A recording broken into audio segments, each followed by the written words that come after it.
Among the scriptures of India, the Gita is rated on the same level, basically, as the Upanishads. The Upanishads are the basic scriptures. And the Upanishads are part of the Vedas, the concluding portion of the Vedas.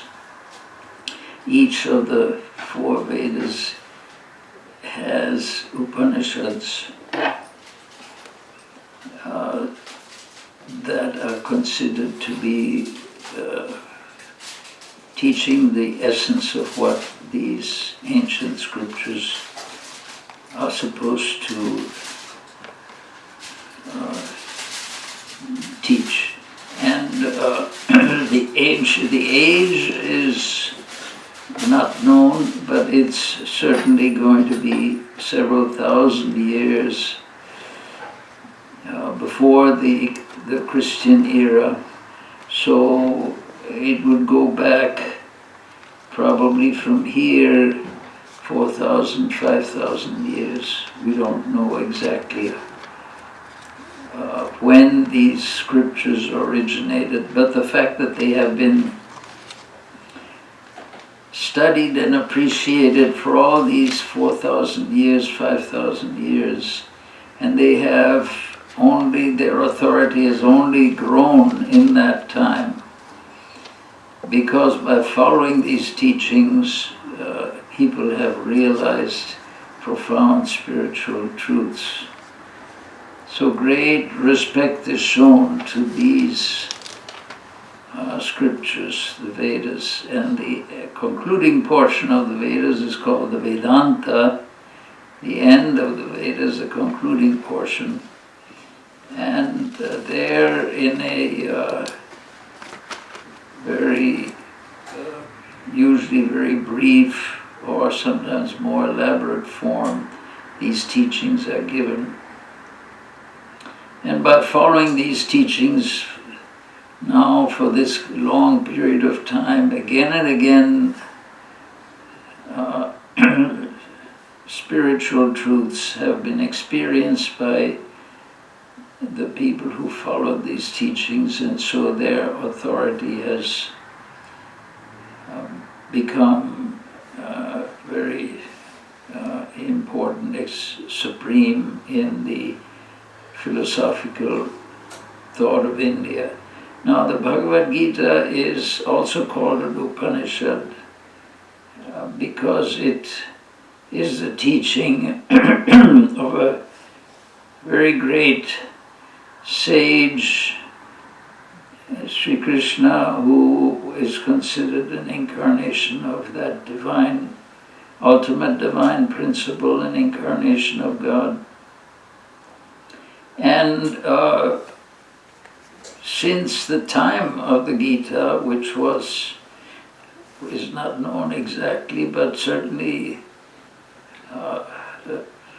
probably a few thousand years before the Christian era, so it is considered one of the best commentaries on the Upanishads.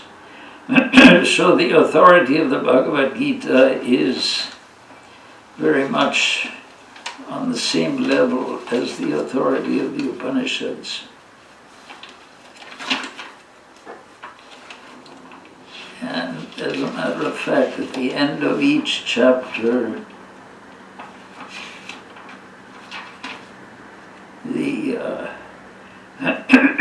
there is this invocation that describes the Bhagavad Gita as an Upanishad, as well as the conversation between Sri Krishna and Arjuna.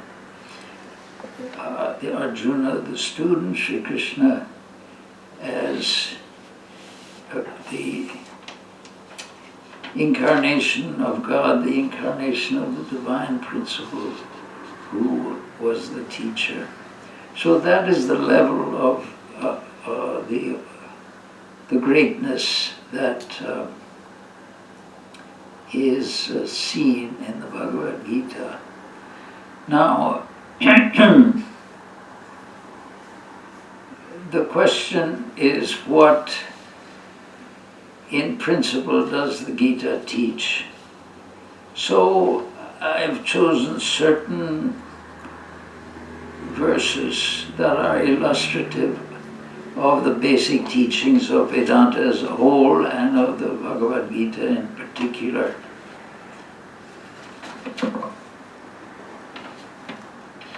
And to begin with, there are two verses, one at the very beginning and the other one at the very end, which are considered as fundamental, and some of them are, of these two, some people prefer the first one as being the essence of the Gita, Swami Vivekananda, for instance, and many people consider this last verse in the Gita as being the fundamental teaching. So we will go this.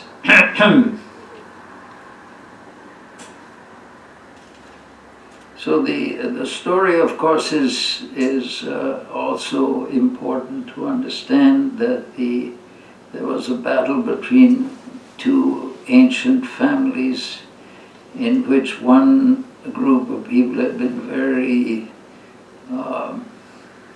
had used very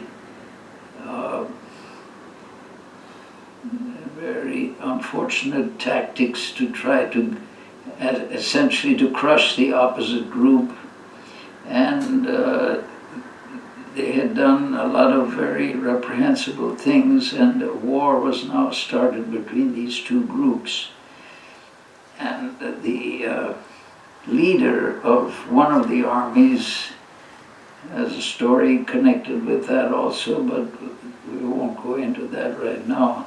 The leader of one of the armies had actually Sri Krishna, the teacher of the Gita, who is considered an incarnation of the divine principle, an incarnation of God. He had said that he would not himself fight in the war, but he would become the charioteer of one of the generals.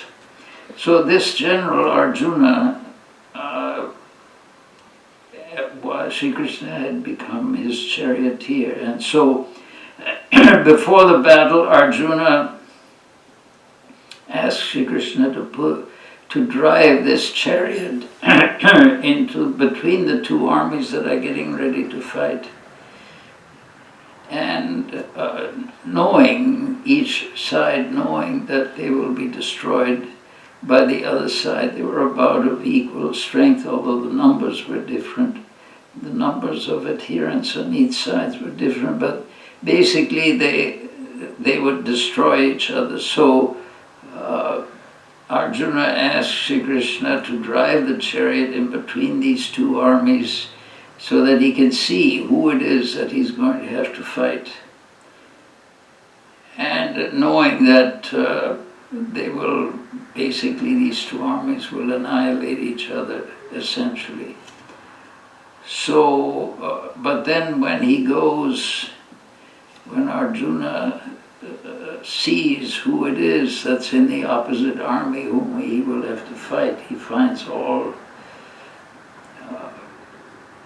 people of his own clan, of his own family, and of his own friends and of their families, and they're all arrayed, ready to fight each other.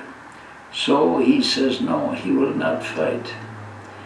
He tells Sri Krishna in very specific terms he will not fight, even though his side had suffered enormous injury from the other side, and had also, in addition to being having suffered these injuries, he had actually had tried to make peace and tried to avoid this conflict.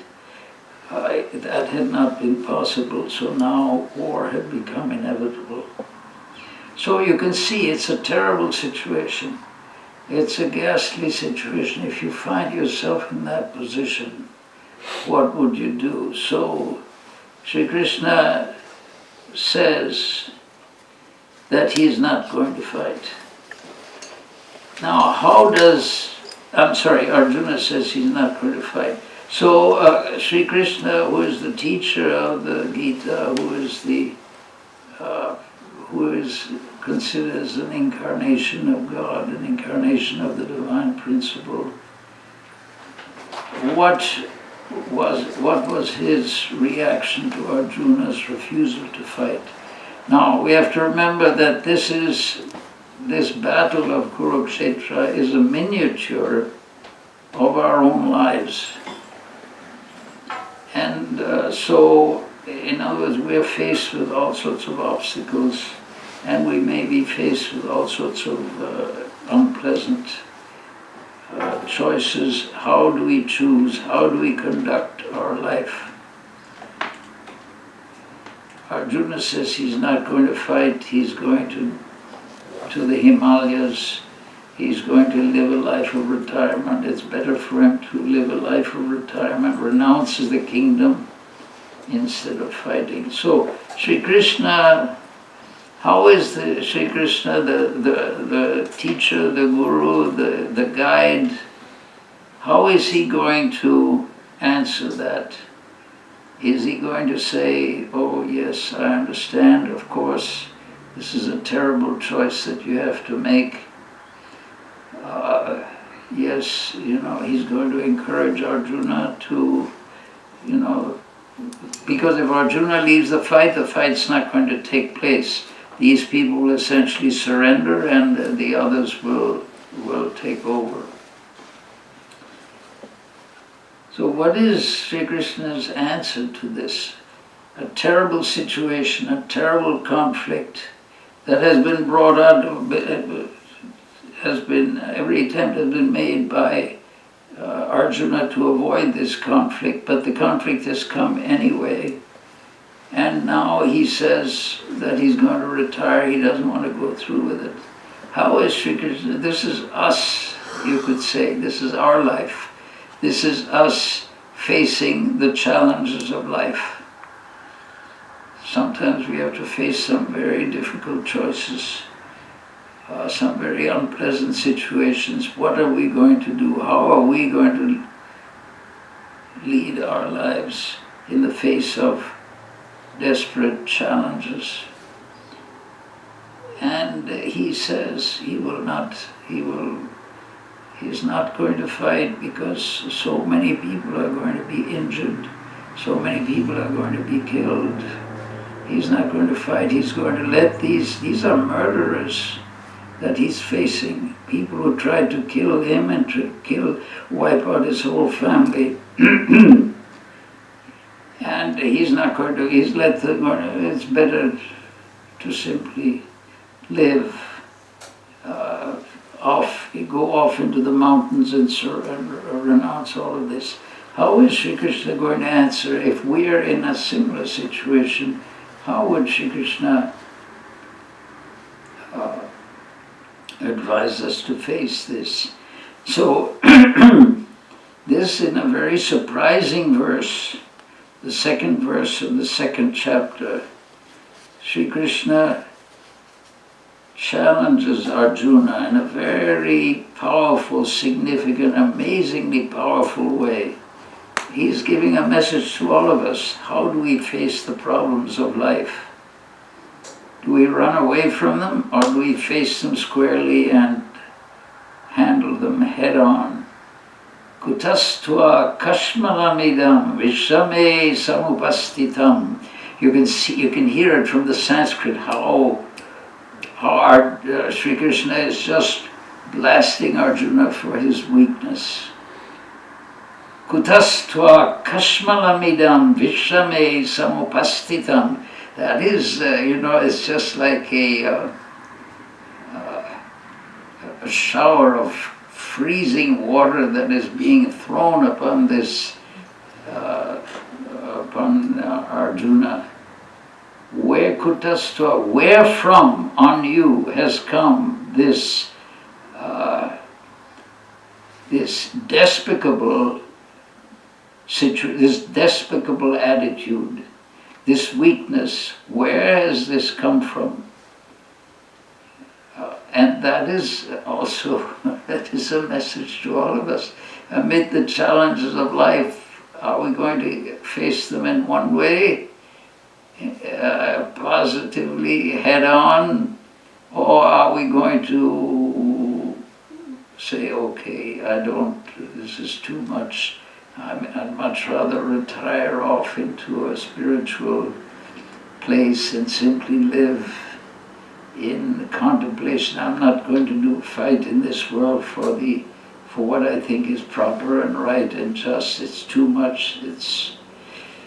So he gives this answer, where from in this perilous situation, whence has come to you this impurity?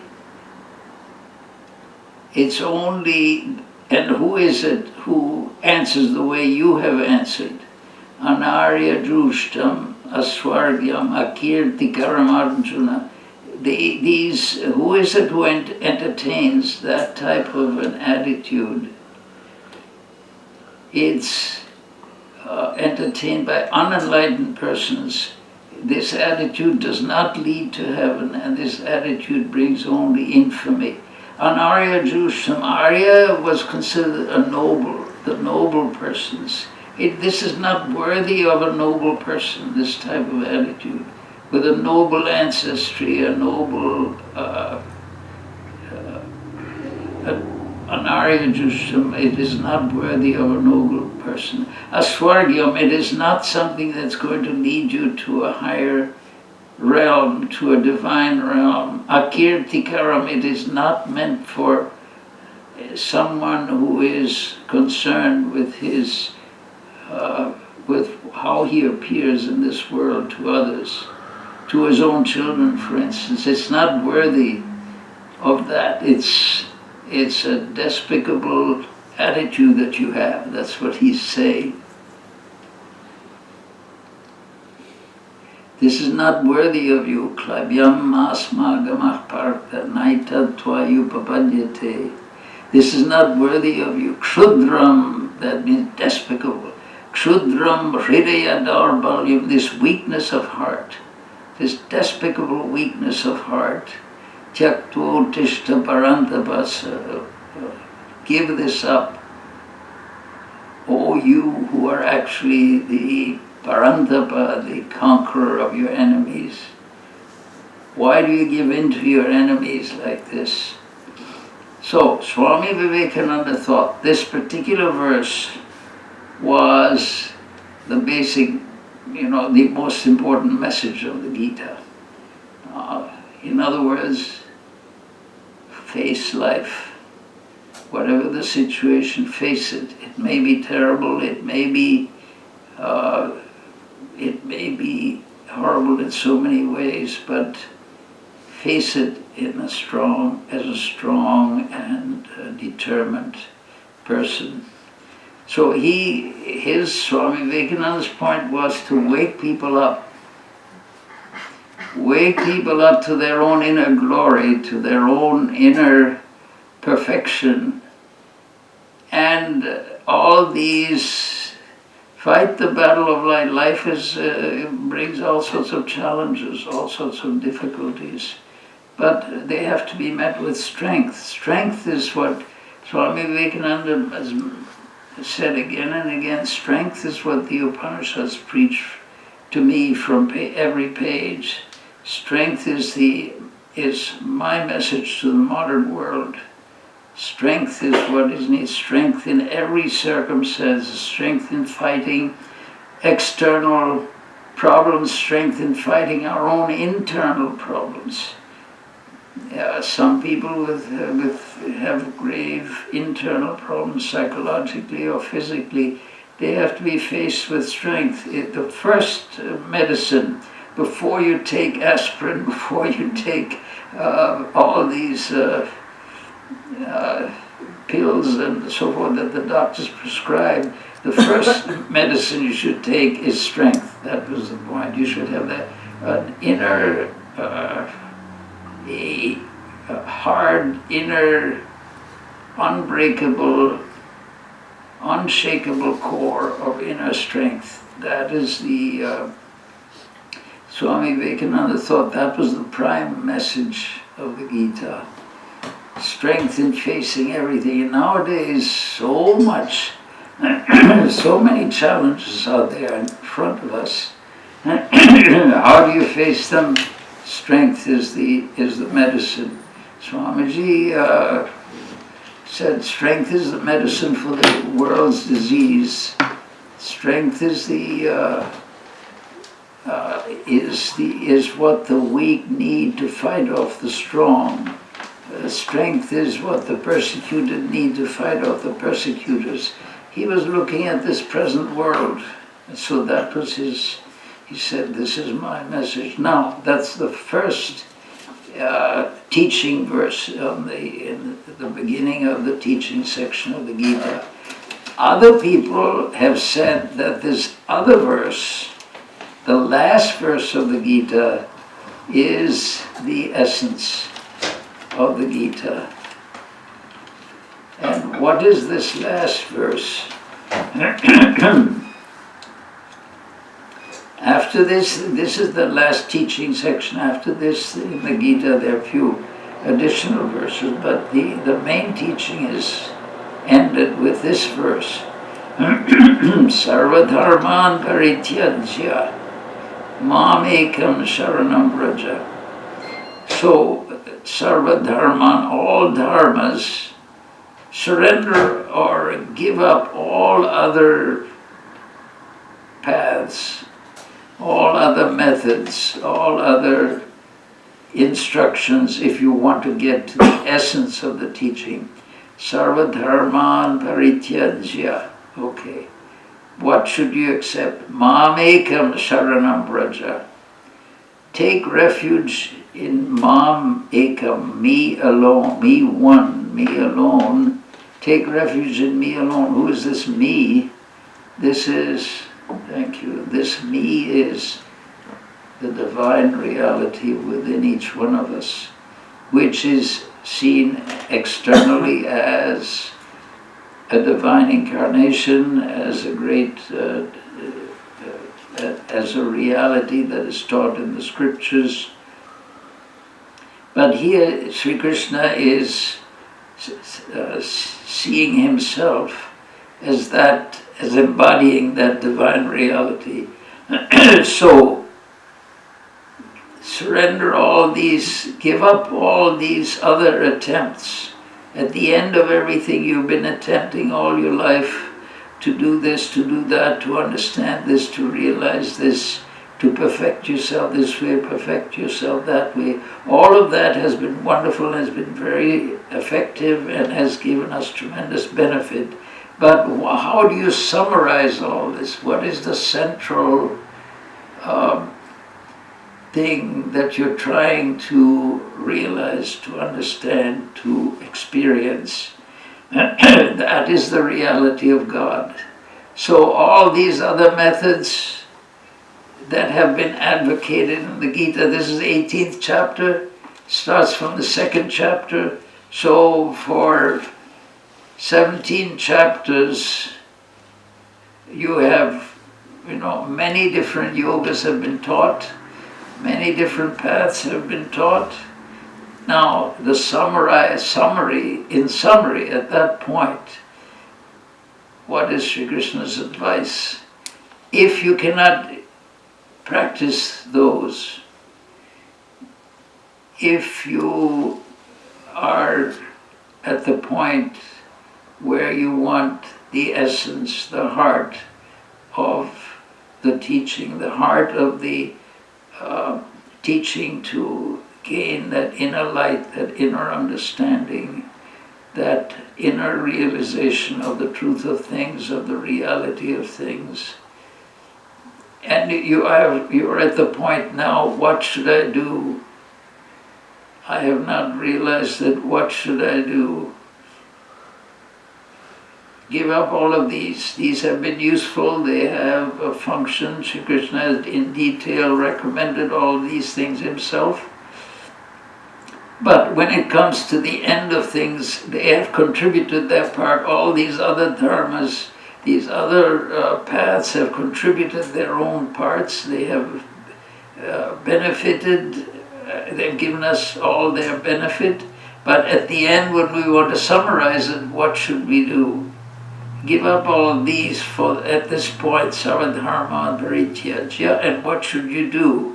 Mam ekam sharanam raja, me alone. Me means the divine principle, Sri Krishna, or any other manifestation that of God that is our own spiritual essence, that we have been concentrating upon as our spiritual ideal.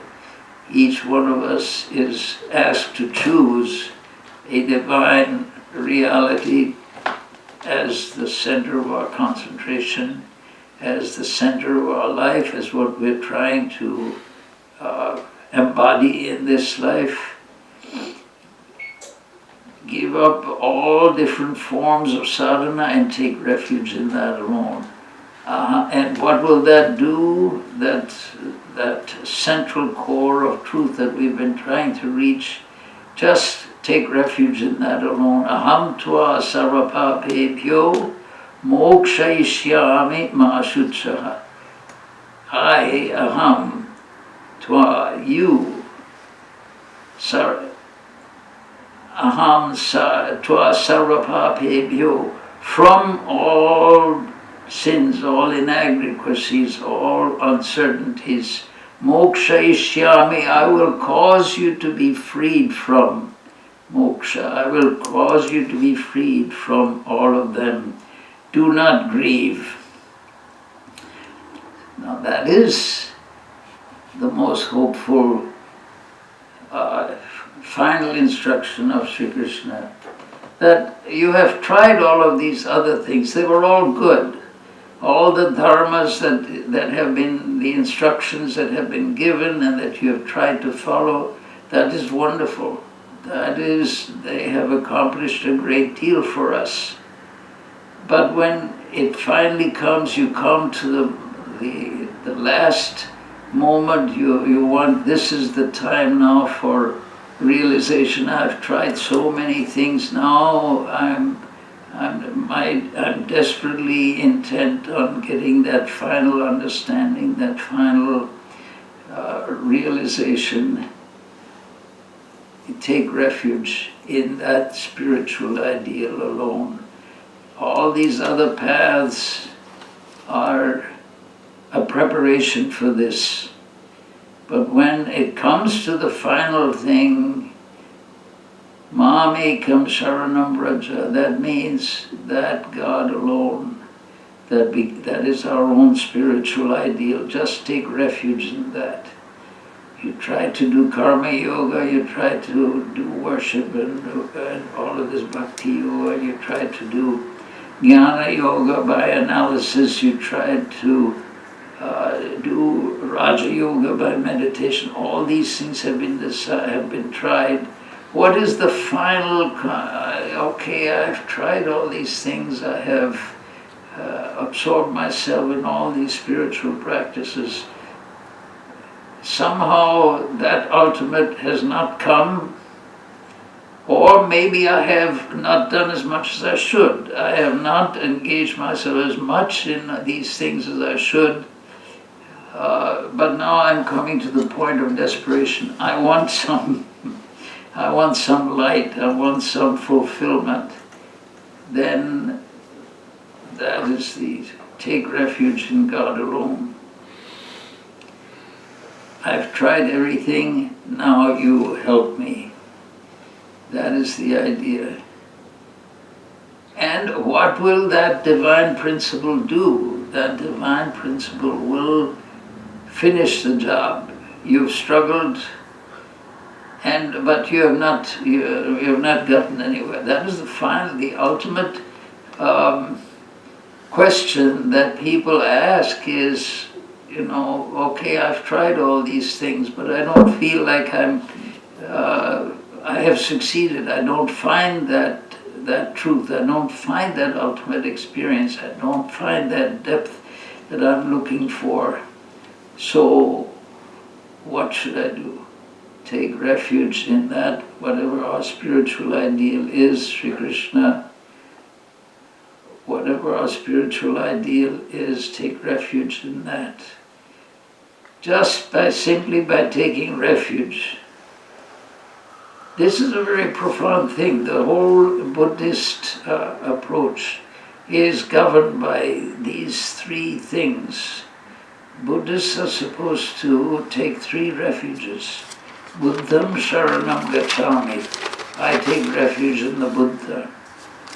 And then Dharmam Sharanam Gacchami. I take refuge in the Dharma, that is the teachings of the Buddha.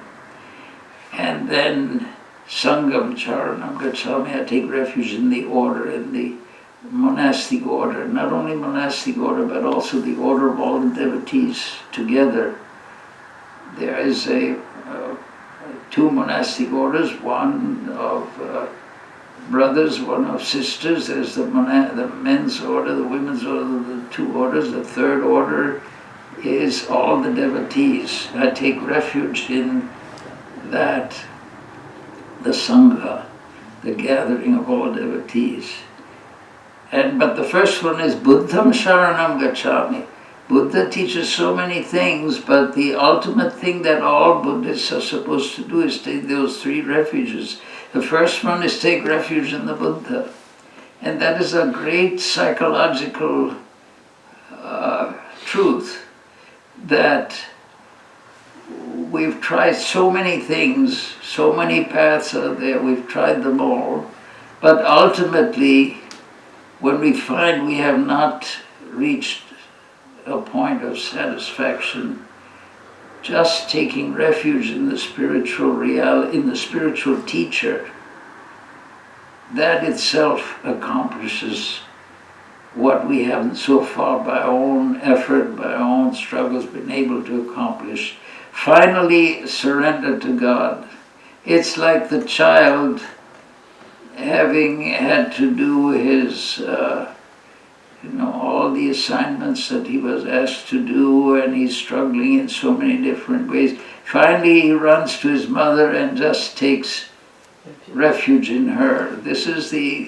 Ultimately, this accomplishes what all the formal disciplines cannot accomplish, or only begin to accomplish, partially accomplish. So this is the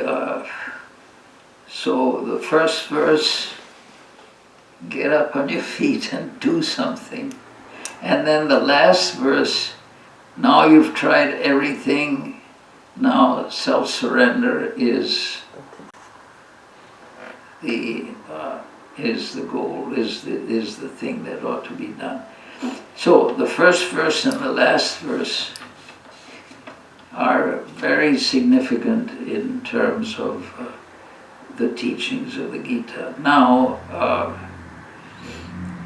two other verses of great significance. I have chosen a sort of a list of different verses to illustrate certain crucial points. These two verses look at it from a totally different standpoint. This is chapter 13, verse 27 and verse 28. Samam sarveshu bhuteshu tishtantam parameshwaram. I'll continue reading it in Sanskrit and then explain it. Vinashyat svavinashyantam yah pashyati sapashyati. Pashyati means he sees or she sees. Who is it who sees that truth, that reality, which is what we're aiming to understand? Who is it who sees it? Samam sarveshu bhuteshu tishtantam parameshwaram. Who is it who realizes this? Who sees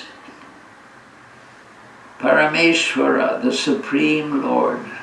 That means the supreme spiritual reality, whatever name you want to give it. He who sees that supreme spirituality, Tishtantam, abiding, standing, sarva bhuteshu, in all beings.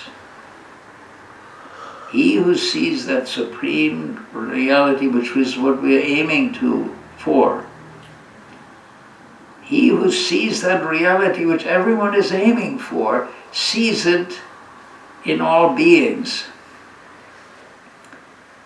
He sees. And what is that supreme reality that is seen in all beings? Vinashyatsu, in that which decays, avinashyantam, that who sees the undecaying in everything that decays. What is it that decays? Everything decays. This whole world has come into being some 4 billion years ago, and it's been going on, and after some further billion years it'll disappear. So it's decaying. This world is not here forever. It was not always here, eventually will disappear.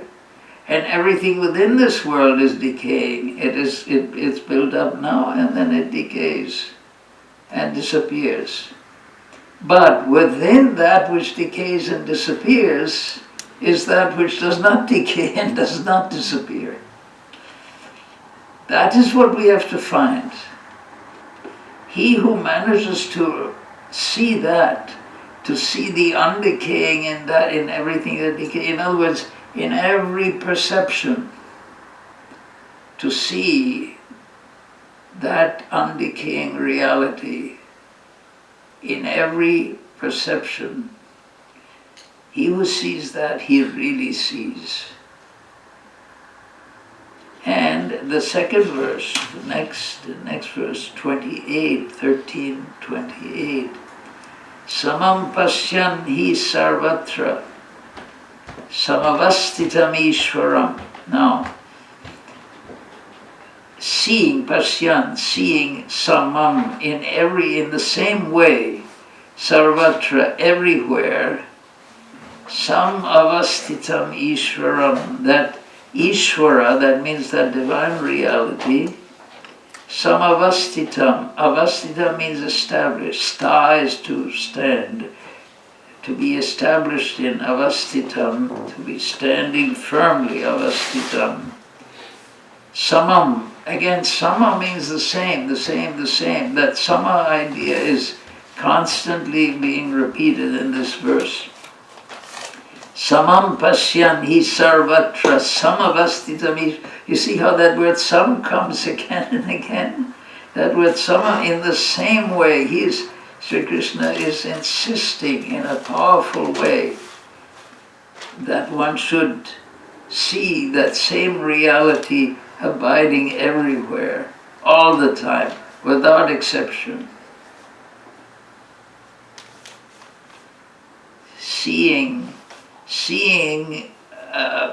By seeing equally God, the Lord, Ishvara, that means the divine reality, whatever name you want to give to this divine reality. You can call it by the name of one of the incarnations, you can call it God, Jehovah, whatever you want to call it. By seeing God equally present everywhere, he does, and then the second verse, nahi nastyatmanatmanam tato yati parangatim. He does not kill the self by the self. He does not destroy anything, because he understands that everything is that self, is that reality. And that, of course, is, Sri Krishna also explains in chapter 2 to Arjuna that even though he may fight all these people, that was a necessity of the particular situation. But actually speaking, it is God alone that exists. So it is not, the essence is not being killed, cannot be killed, will never be killed. It is ever existing. And so like this, since by seeing equally that Ishvara, that God who is present alike everywhere, he does not injure the self by the self, therefore he attains the supreme goal. So it's the idea of seeing the same reality present in the same way everywhere. And in the Chandogya Upanishad is the phrase Sarvam Khalu Idam Brahma, Sarvam Khalu Idam Brahma. Sarvam, all this, Khalu indeed, is Brahman. Brahman being that divine principle. Everything is that divine principle. We don't see it that way. But if we try to see it that way, we find that there is something divine everywhere. This is whatever we're looking at has a divine reality. It's a divine reality which is appearing to us in a limited form, as a limited reality. But in reality, there is no such thing as that. There's nothing in this universe that does not contain that spiritual principle. That is the point. There's no cubic millimeter in space that is not totally filled with that divine reality. There's no millimicrosecond of time that is not filled with that divine reality. That divine reality must be seen as pervading, and that is the object of our meditation. Our meditation is to try to feel the presence of the eternal, the undecaying, the infinite, the immortal, within that which has come into being and will eventually decay and disappear. So to see that reality present everywhere all the time, within those things which change all the time, which came into existence, which will disappear. That is, that is one of the important teachings. One of that is, you could say, the central teaching of the Gita, and it's also of the Upanishads. Then we go to another.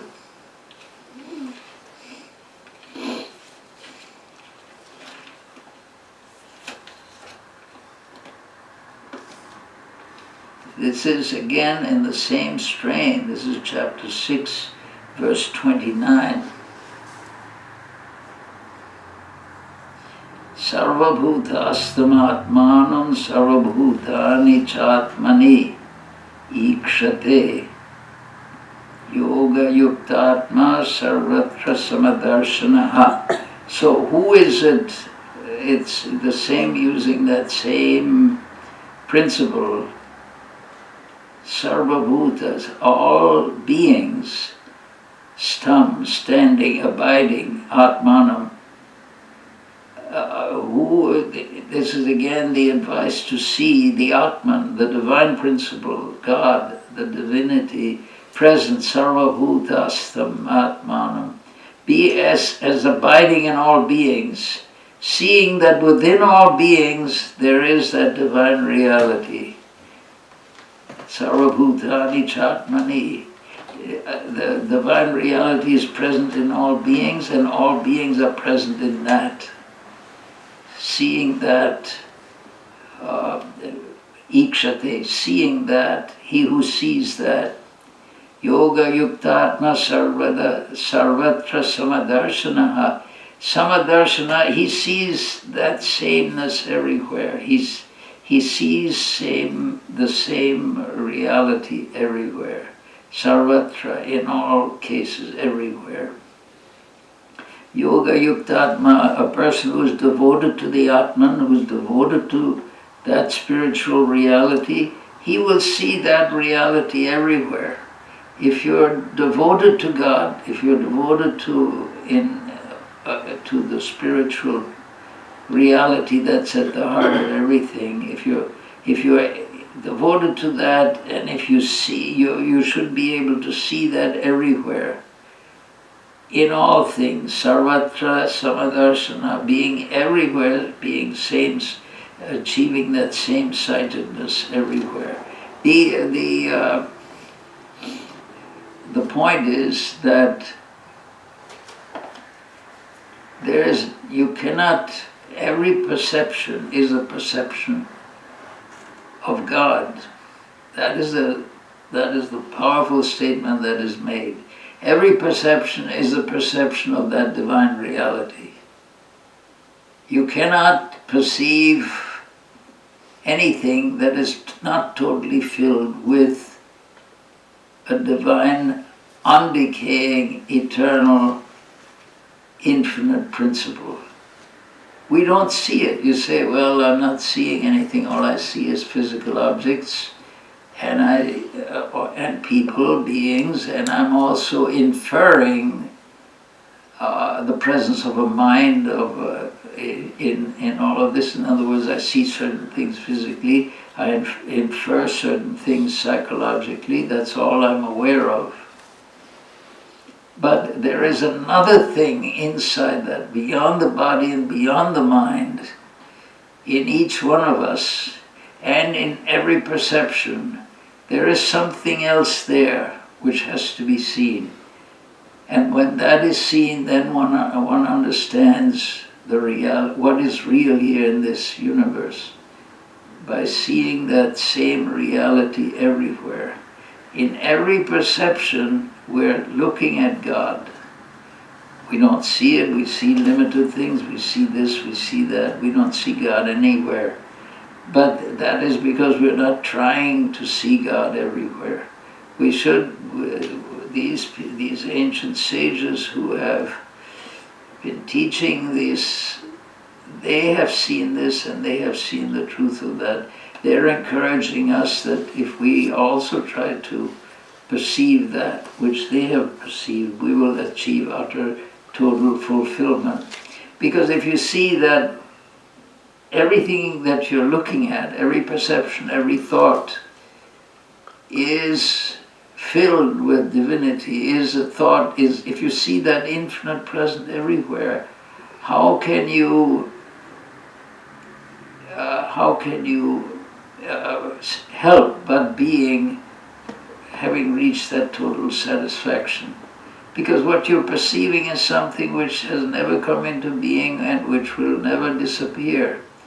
You have found the very basis, the very foundation upon which all experience is based. That is what gives eternal, infinite satisfaction.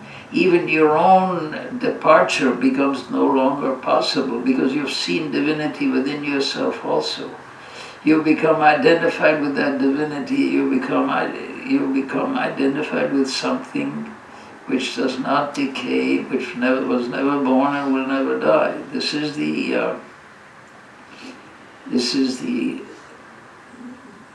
what the sages are trying to teach. There is such a thing, and achievement, success in life is dependent on finding that. If we don't find it, we're always seeing things which come into existence and which decay. We're seeing ourselves as we came into existence, we will decay and disappear. That's true of the body, but there is a reality within us which was never born, which will never die. When we become aware of that the fact that the body comes and goes is no longer a problem. We understand that which comes and goes is pervaded by something which has never come and will never go. And we become identified with that. That is the reaching of infinity. That is the reaching of satisfaction. In fact, what it is to reach is beyond words and speech to explain. It is, that satisfaction, that bliss, that joy, the sages cannot even describe it. Sri Ramakrishna tried to describe it. Whenever he tried to describe it, he found he was going into that state, and description became impossible because he saw that divinity existing everywhere, within himself and outside, and who was there to teach what to whom. So this is